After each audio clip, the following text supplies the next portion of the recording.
को महावीर ने न सिखलाया।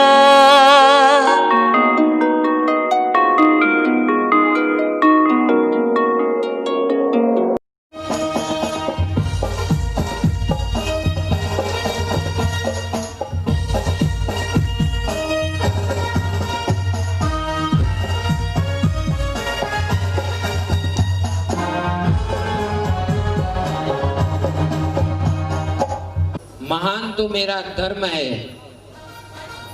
महाराज एकदम सही कह रहे हैं। महान तो उनका धर्म है जो जीव दया पर आधारित है। महाराज तो वही कार्य करते हैं जो उन्हें उनका धर्म सिखलाता है। महाराज के अनुसार तो मारने वाले से बड़ा बचाने वाला होता है। इसलिए जो भी जीव धर्ममय होता है वह हर प्रकार की हिंसा से बच जाता है। राजा सैनिक की जय हो। राजा सैनिक की जय हो। राजा श्रेणी की जीव दया से ही उनका नाम इतिहास में अमर हो गया, पर उसका कारण बने रोहिणिया चोर।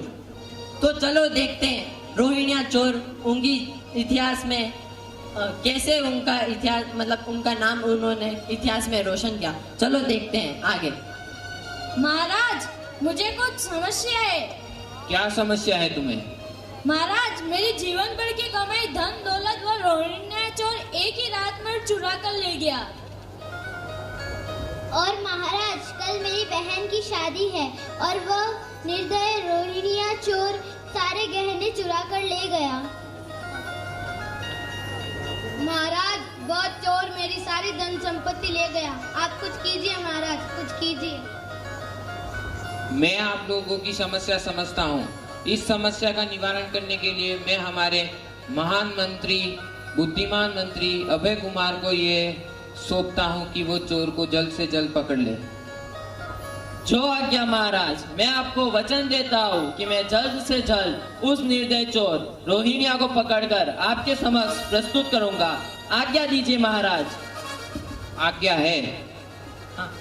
और ये राज्य में राजा के पास प्रजा आती है और राजा से कहती है कि हमें ये परेशानी है, हमें ये चिंता। किस बात की चिंता पिताजी? टोकर नगरी में वेश बदल कर रहना तुम्हारे लिए खतरे से खाली नहीं होगा। अभय कुमार ने तुम्हें पकड़ने का बीड़ा उठाया है, वो तुम्हें पकड़ ही लेगा। तो आपका बेटा भी शातिर और चालाक चोर है, वह किसी के हाथ में नहीं आएगा। आप मेरी कतई भी चिंता मत कीजिए। तो ठीक है बेटा, लेकिन मेरे मरने से पहले तुमसे एक वचन चाहता हूँ। वचन? कैसा वचन? हम जैसे चोर लुटेरे के जीवन में परिवर्तन जो बड़े से बड़े राजाओं की कड़ी से कड़ी सजा नहीं कर सकती, वो महावीर के देशना के एक कुछ शब्द ही कर देते हैं। अगर वो कहीं देशना देते दिखे तो तुम अपने कान बंद कर लेना। ठीक है पिताजी, मैं आपको वचन देता हूँ कि मैं कभी भी महावीर भगवान की देशना नहीं सुनूंगा। और रोहिणिया चोर अपने पिता को बोलकर बंद कर देता है। वह वहां से कुछ ही समय में भागने की कोशिश करता है, पर उसके पेड़ में कांटा चुभ जाता है। वह अपने हाथों को कानों से हटाकर अपने पैरों को पकड़ता है। तभी उस समय कानों में भगवान महावीर की देशना के 4 पावन वाक्य सुनाई देते हैं। देवता अपनी इच्छा मात्र से ही अपनी इच्छा को पूरी कर लेते हैं। देवता के गले में उनकी फूलों की माला कभी मुरझाई हुई नहीं रहती। देवता जमीन से ऊपर चलते हैं। देवता अपनी आंखें कभी भी झिलमिलाते नहीं। मैं उसे कठोर से कठोर सजा दूंगा। महाराज परंतु यह काम इतना सरल नहीं है। रोहिणिया चोर बहुरूपिया है। उस बहुरूपियों को पकड़ने के लिए मुझे बहुत ही चालाकी से एक योजना बनानी पड़ेगी और मैंने योजना बना ली है। इसलिए मैं जल्द ही अपने वचन के अनुसार आपके सामने उस दुष्ट को प्रस्तुत करूंगा। महाराज आज्ञा दीजिए। आज्ञा है मंत्रीवर। अभय कुमार मंत्री अपनी बुद्धि आज बहुत ही स्वादिष्ट भोजन बनवाया है, इसे ग्रहण कीजिए। अभय कुमार मंत्री बहुत ही चालाक था। वह रोहिणिया चोर को अपने घर बुलाता है खाने पे, पर उस खाने में बेहोश कर देने वाली औषधियां मिला देता है। पर रोहिणिया चोर को नहीं पता होता है और वह इस बात को नहीं जानते हुए बेहोश हो जाता है। कुछ समय बस एक कुर्सी रख दो। और मूर्छित हुआ था वो मूर्छित से बाहर आता है। अरे मैं यहाँ कैसे आ गया और आप सब लोग कौन हैं? ये स्वर्ग लोग है प्रभु, और हम देवताएं हैं। मैं स्वर्गलोक में? अभय कुमार बहुत चालाक होता है। वह सोचता है कि मैं तो अभय कुमार के यहाँ भोजन पर आया था, मैं तो मरा भी नहीं, तो स्वर्ग में कैसे आ गया मैं? तो चलो इसकी चालाकी को मैं देखता हूँ।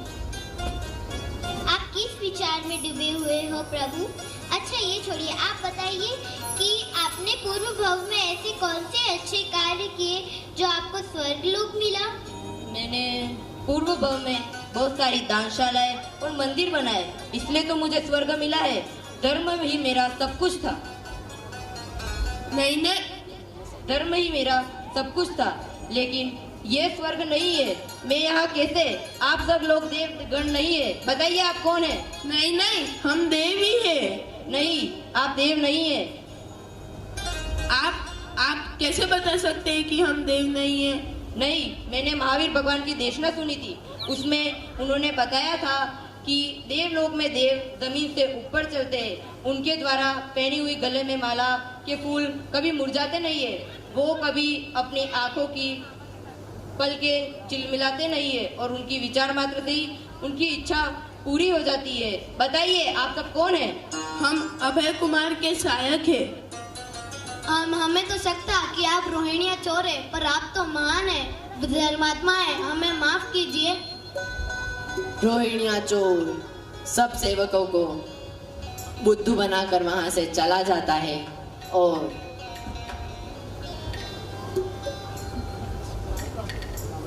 हुआ था। उनकी देशना के सिर्फ 4 वाक्य सुनने से मैं इतनी बड़ी मुश्किल से बच गया। अगर मैं उनके बताए हुए मार्ग पर चलूं तो मेरा जीवन निष्कंटक हो जाएगा, मेरा कल्याण होगा, मेरा कल्याण होगा।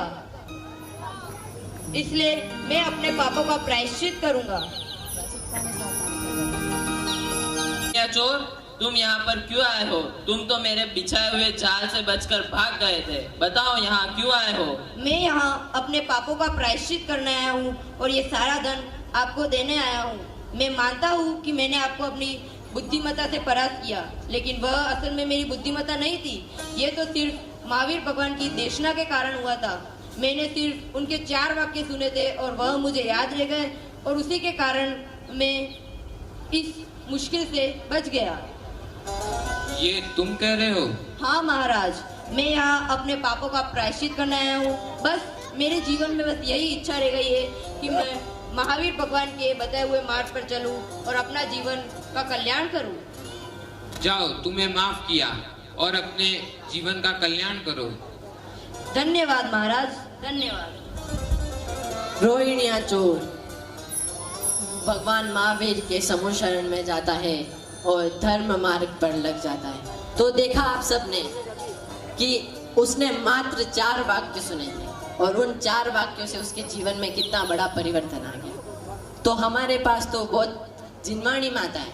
जिनवाणी माता की कोई एक भी बात हम हमारे जीवन में ग्रहण कर लें तो कितना बड़ा परिवर्तन आ सकता है। तो इसी के साथ बाल महावीर मंडल टोकर की तरफ से छोटा सा नाटक आपके सामने प्रस्तुत था। मैं किरदारों का आपके सामने बताता हूँ कौन कौन क्या बने थे। चोर रोहिणिया चोर बने थे हिंद जैन। धन्यवाद। अभय कुमार मंत्री बने थे मुदित जैन। धन्यवाद। राजा का रोल निभाया था नमन जैन ने। धन्यवाद। और राजा के दरबार में प्रजा के रूप में जो पहले व्यक्ति आए थे वो थे वरुण जैन। धन्यवाद। दूसरे व्यक्ति मोक्षी। बोलिए महावीर भगवान की जय।